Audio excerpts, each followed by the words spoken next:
नमस्कार दोस्तों, मैं आपका एसके सिंह आप सभी का स्वागत करता हूं अपने यूट्यूब चैनल ज्ञान आर्ट्स क्लास में। देखिए दोस्तों, आज मैं आपको बताने वाला हूं कि हम लोग पढ़ रहे थे पॉलिटी। आपको याद है कि हम लोग क्या पढ़ रहे थे? पॉलिटी पढ़ रहे थे। पॉलिटी में हम लोग क्या पढ़ लिए थे? पॉलिटी में हम लोग पढ़ रहे थे अभी अनुसूची पढ़ रहे थे। अनुसूची हम लोग 7 तक पढ़ चुके थे। अगर आपको याद नहीं हो तो उसे याद कर लीजिएगा, पीछे वाले वीडियो में हमने उसको अपलोड किया था, आप उसे देख सकते हैं। तो मैंने बता रहा था कि अनुसूची हमने कितना बता दिया था, 7 बता दिया। जैसे आपको वेतन किस अनुच्छेद में आता है, अनुसूची में आता है। उसके बाद शपथ किस अनुच्छेद में आता है, अनुसूची में आता है। उसके बाद आपको संघ सूची, राज्य सूची और समवर्ती सूची, ये सभी किस किस पार्ट में आते हैं, ये हम सभी आपको बता चुके थे। लेकिन अगर आप इसको याद नहीं किए हैं तो ये आपके लिए गलत बात है, आपको याद करना पड़ेगा। नहीं याद कीजिएगा तो ऐसा कोई नहीं है दुनिया में जो आपको ये बता दे कि बिना याद किए आप नौकरी ले लीजिएगा। और जब नौकरी लेना है तो याद तो करना पड़ेगा। रो के कीजिए, गा के कीजिए, करना तो पड़ेगा। क्योंकि जिस हिसाब से दुनिया बढ़ते हुए जा रहा है, उस हिसाब से अगर आप नहीं अपने आप को ढाल रहे हैं तो एक दिन आपको पछताना पड़ेगा। तो एक कहावत है कि बात पछता के का करे जब चिड़िया चुग गई खेत। तो उस समय पछता के आप क्या कीजिएगा जब चिड़िया ही चुग जाएगी खेत, यानी कि आपका समय बीत जाएगा, तो उस समय पछता के भी क्या कीजिएगा। इसीलिए आपको जो करना है अभी करना। अभी आप देख ही रहे हैं जिस हिसाब से बढ़ रहा है, जैसे एआई जब आया है, एआई आर्टिफिशियल इंटेलिजेंस जब आया तो और ज़्यादा प्रॉब्लम क्रिएट कर दिया है। यानी कि जिस नोट्स को आप वर्षों में नहीं ढूंढ पाते थे, उसको उसने क्या किया, 2021 तक के सारे डाटा को अपने पास कलेक्ट कर लिया है। और 2021 के अंदर में जो भी कोई काम हुआ है वहाँ पे आके वो क्या कर ले रहा है, सारे नोटिफिकेशन को दे दे रहा है, सारे इन्फॉर्मेशन को दे दे रहा है। तो समझिए आप अपने आप को कैसे यूज कीजिएगा। क्योंकि जिस हिसाब से हमारे देश में जनसंख्या बढ़ रही है, और सबसे ज़्यादा जनसंख्या 2 राज्य में बढ़ता है, एक बिहार में एक यूपी में। और हम बिहारी हैं लोग, हम लोग के पास उतना फैक्ट्रियाँ नहीं है, तो समझिए हम लोग को कैसे जीना पड़ेगा। इसीलिए तो प्रॉब्लम है कि बिहार में हमेशा जो भी कोई होता है तो कहता है गवर्नमेंट जॉब होना चाहिए। अभी मेरा एक दोस्त का जॉब हुआ है जो आएगा बहुत जल्दी, मैं उसे मिलाने वाला हूँ जब उसका मेरिट लिस्ट आ जा रहा है। जैसे एसएससी जीडी का एग्जाम हुआ ना, उसमें उसका सिलेक्शन हुआ है। 2-3 दोस्त है, सब उसको बुलाएंगे और आप सभी के साथ मिलवाएंगे। तो वेट कीजिएगा और आप सभी को जरूर मिलाएंगे, ना मिलाने का सवाल ही नहीं होता है। क्योंकि उससे क्या होता है, आपको मोटिवेशन मिलता है। और मेरे फ्रेंड हैं, मेरे फ्रेंड होके वहाँ पे जॉब लिए हुए हैं, तो समझिए क्या क्या आपको सीखने को मिलेगा। और मेरे तरफ से जो हो सकता है वो सारे मैं आपको करूँगा। यानी कि मैं अपने दोस्त को दिखाऊँ, मैं अपना दिखाऊँ, सबको देख के मैं आपको वो बताऊँगा कि कौन सी चीज़ आपके इम्पोर्टेंट है, कौन सा नहीं।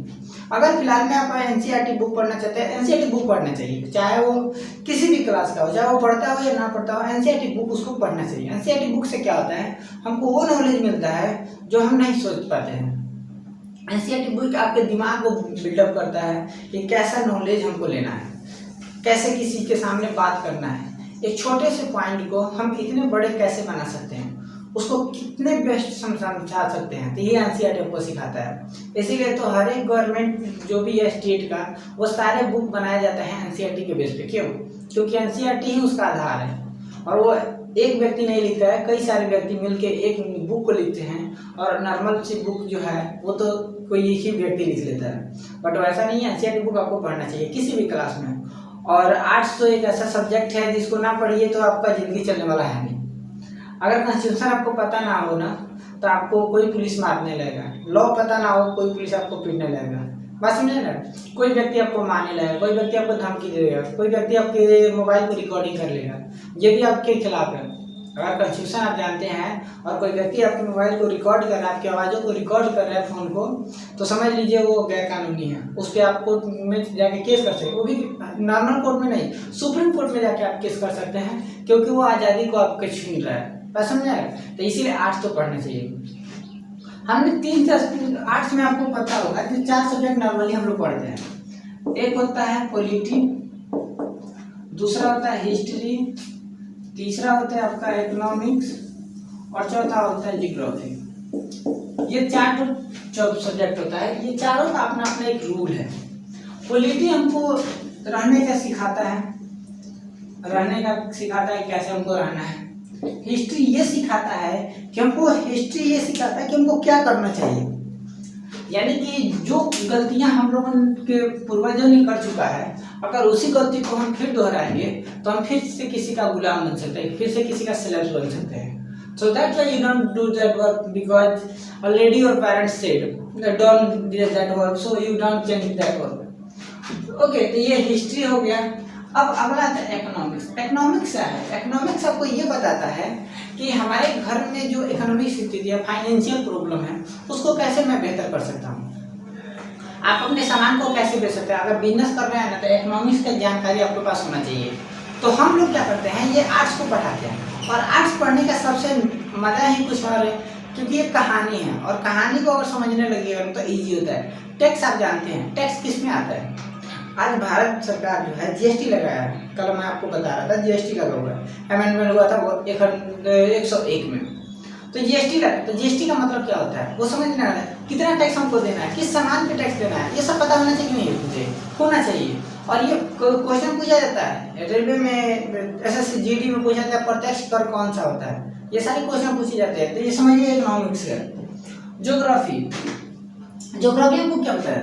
अब ज्योग्राफी का जीता जाता एग्जाम्पल ले रहा है। अभी आप बिहार में हैं या किसी भी राज्य में हैं, तो यहाँ पे देखिए बारिश हो जा रहा है, बारिश हो रहा है, सूखा पड़ जा रहा है, यानी कि आपको ये पता नहीं चल पा रहा है कि कब बारिश होगा कब नहीं होगा। तो ज्योग्राफी ये बताता है, क्लाइमेट को बताता है, यानी कि वेदर को समझाता है, वेदर कब कैसा बदल जाता है। दो फर्क आपको मिलता है, एक क्लाइमेट मिलता है, एक आपका वेदर मिलता है, जिसे हम जलवायु और मौसम बोलते हैं। दोनों में अंतर होता है, कंफ्यूजन नहीं होना चाहिए। वेदर और क्लाइमेट में डिफरेंट का सबसे इजी वे है। तो जब हम ज्योग्राफी पढ़ेंगे तो उसको समझेंगे। यानी पॉलिटी, हिस्ट्री, इकोनॉमिक्स और ज्योग्राफी ये सारे आपके लाइफ के लिए। साइंस अनदर थिंग्स हो गया, आपका मैथ अनदर थिंग्स हो गया। लेकिन जो हम लोग जीते हैं हमेशा मैथ को तो यूज नहीं करते हैं। हाँ, जब मैथ को यूज करते हैं, हमेशा यूज करते हैं, सॉरी, मैथ को ऑलवेज यूज करते हैं।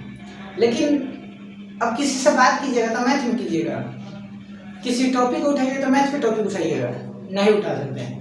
वहाँ पे टॉपिक क्या होगा आपका, इस सवाल जैसे होगा। आप अपने घर की स्थिति बताइएगा, फाइनेंशियल प्रॉब्लम बताइए, किसके बेस पर बताइएगा, इकोनॉमिक्स के बेस पे। आपके घर के, आपके गाँव का जो वातावरण है उसको बताइए, किसके बेस पे, ज्योग्राफी के बेस पे। आप अपने घर की कंडीशन को उस समय बताइएगा जब पुराने वाले समय में ऐसा हुआ था और आज ऐसा हो रहा है। हिस्ट्री यानी कि मेरे पिताजी पूजा करते थे, आज मैं भी पूजा कर रहा हूँ, किससे बताइएगा, हिस्ट्री से। पॉलिटी यानी कि मेरे पास ये अधिकार है, मैं तुमसे जो चाहूँगा कर लूँगा। जैसे आपके पिताजी हैं और आपके पिताजी को ये हक है कि वो जब चाहेंगे आपको ज़मीन देंगे, नहीं चाहेंगे नहीं देंगे। जब तक वो जिंदे हैं तब तक उनका पूरा हक उनका है, दूसरे किसी का हक नहीं है। तो समझिए किसके बेस पे, पॉलिटी बेस, उनको पता होना चाहिए। बस समझा ना। तो ये हम लोग का 4 सब सब्जेक्ट होता है, चारों सबसे इंपॉर्टेंट होता है आपके लाइफ के लिए। इसीलिए यूपीएस में सबसे ज़्यादा इसी से क्वेश्चन पूछा जाता है, पेपर 1, पेपर 2, पेपर 3, पेपर 4। और एक और इंक्लूड कर दिया जाता है जिसको हम बोलते हैं एथिक्स। और एथिक्स और ज़्यादा इंपॉर्टेंट है। एथिक्स का मतलब होता है आपके मोरालिटी को दिखाता है।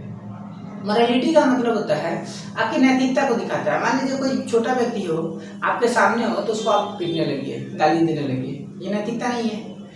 अभी जो फिलहाल में जो स्थिति चल रही है वो नैतिकता की जांच पे ये चल रहा है, आपको परिणाम स्वरूप आंसर दे रहा है। जैसे अगर आप 2 व्यक्ति हैं, एक जगह पे 2 व्यक्ति खड़े हैं और दोनों व्यक्ति बेस्ट पढ़ रहे हैं, दोनों अपने जगह पे बढ़िया से पढ़ रहे हैं, लेकिन एक व्यक्ति उससे ज़्यादा पढ़ रहा है और एक व्यक्ति कम पढ़ रहा है।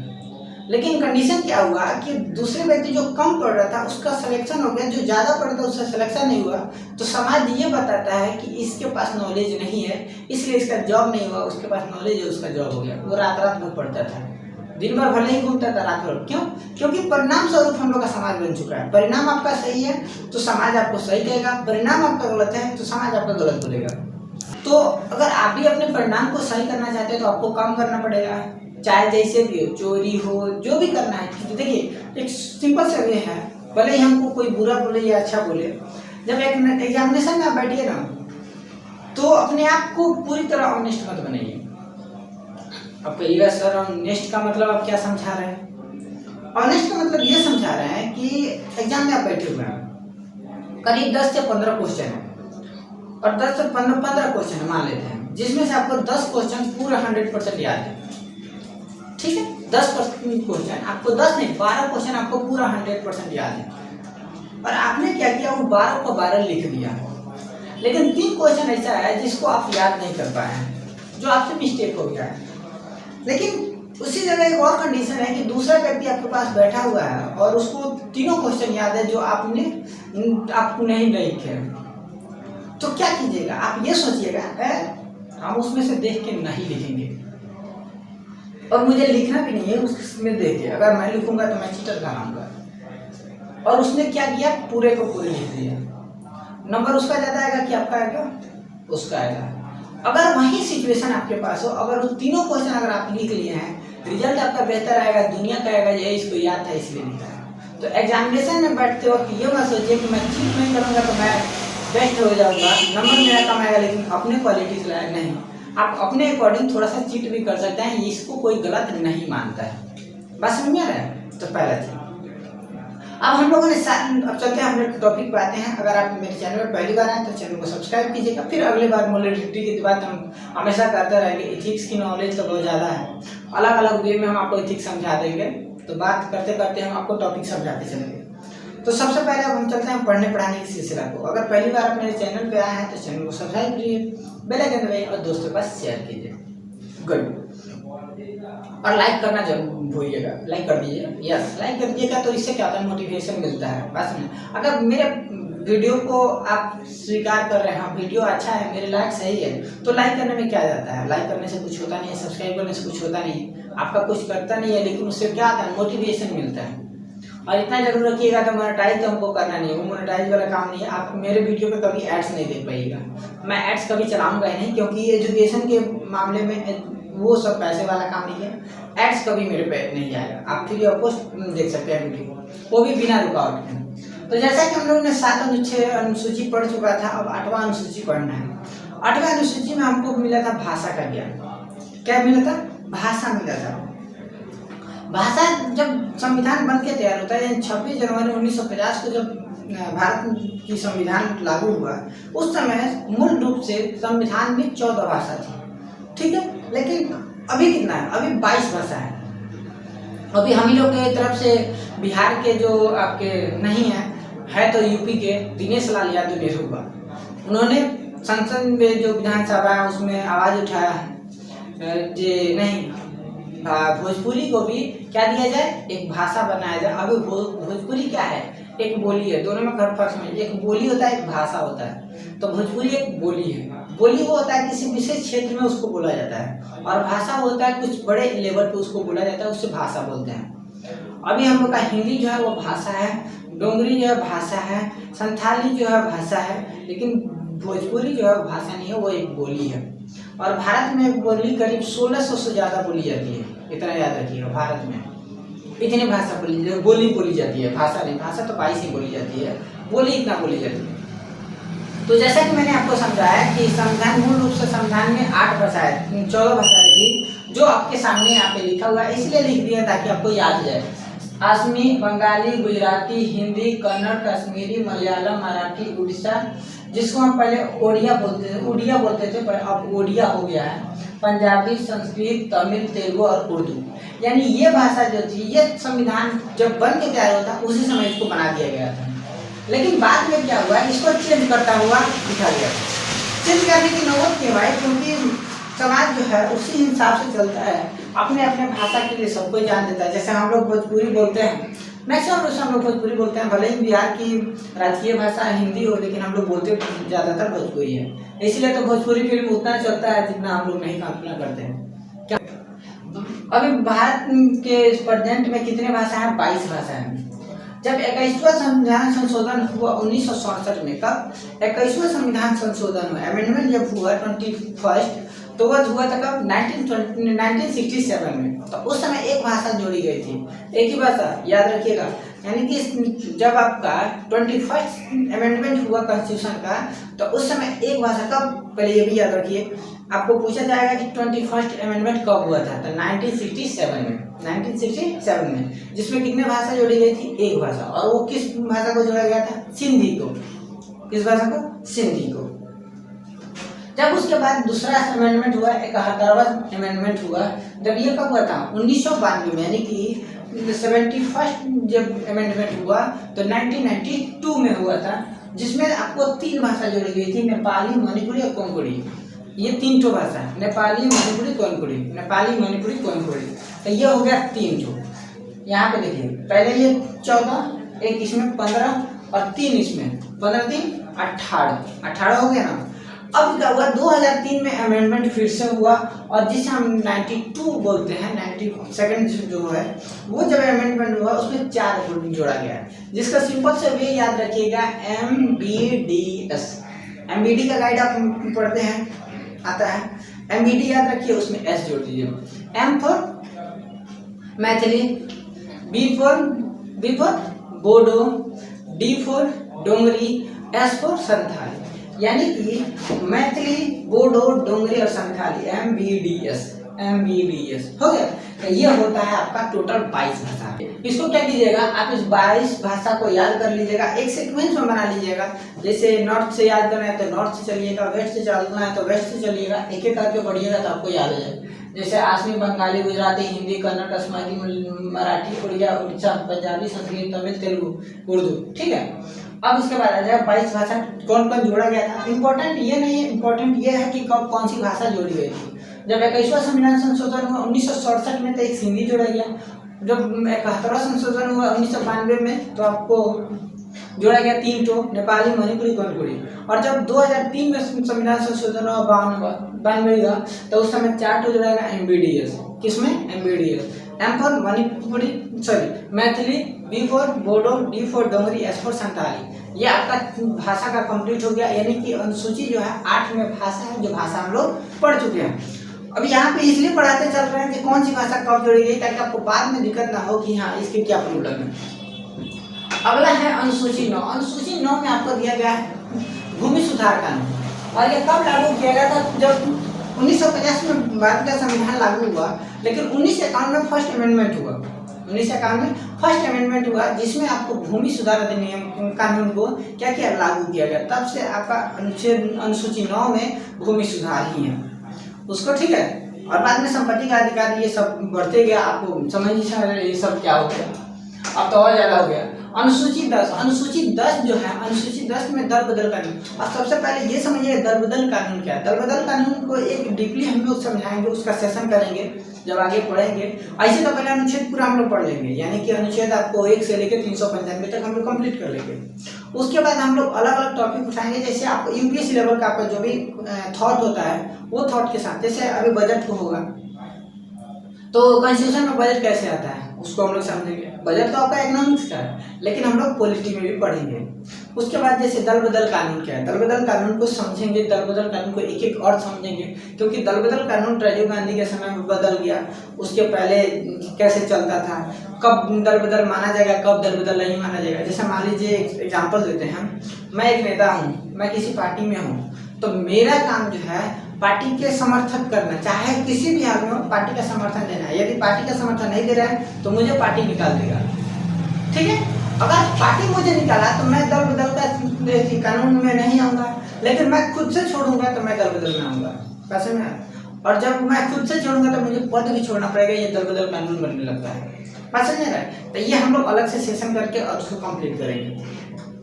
तो आपसे पूछा जाएगा कि अनुसूची 10 में क्या है, तो दल बदल कानून कब लागू किया गया था, ये भी याद रखिए। 92वां संविधान संशोधन 1985 में कब हुआ था, 1985 में, तब जाके इसको इंक्लूड किया गया, अमेंडमेंट में ऐड किया गया। अनुसूची 11। अनुसूची 11 में पंचायती राज दिया गया। किसमें? अनुसूची 11 में पंचायती राज दिया गया, जो कब लागू हुआ था, 1992 में 73वां संविधान हुआ था, संविधान संशोधन हुआ था तब।